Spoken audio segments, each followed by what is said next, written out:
I went to college when I was 18. I didn't do very good. I didn't study. I failed out of college, and I made a lot of mistakes. My mom and dad were not very happy, but eventually they got over it. And I took a break for a while, and then I went back to college and got my degree, but I made a lot of mistakes in my life, and it's okay because that's how we learn. Yeah, so self-determination is a process where an individual is involved in the decision, and that they are able to make decisions and determine where they want to live, what they want to do.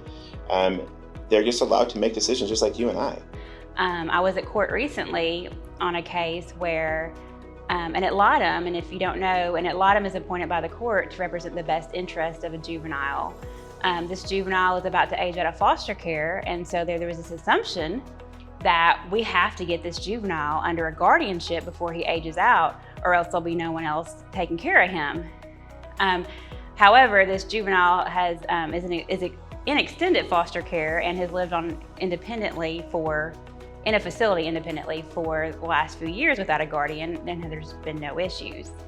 And the adlatum said to me, if we don't get a guardianship, how are we going to control him? We have a lot of individuals across the state are very paternalistic when it comes to somebody with a disability.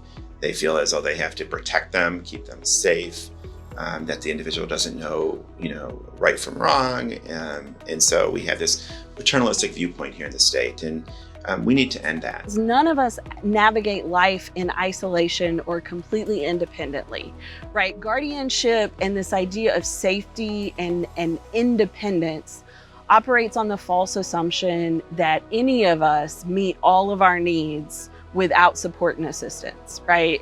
It operates under the assumption that I fix my car when it's broken, that, I raise the vegetables that I eat, all of these mechanisms of meeting our day-to-day needs involve support services that we access through lots of different mechanisms. And folks who have intellectual disabilities and functional limitations in decision-making have this wide array of services that are available to them as well. When I did my internship here, I did interviews with people.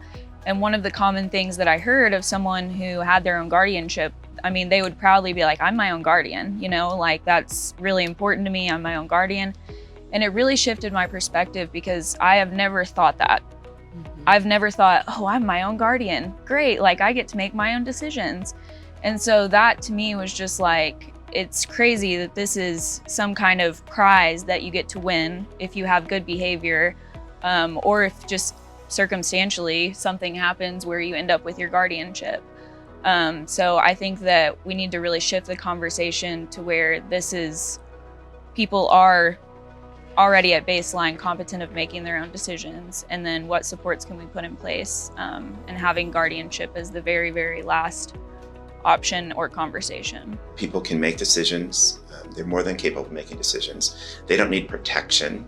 What they need is supports and services to live independently in the community, to make the decisions that they need. People underestimated me all my life. They still do, I think. In my opinion, parents need to know they don't need to underestimate their kids. They need to support them and help them thrive, to be self-advocates.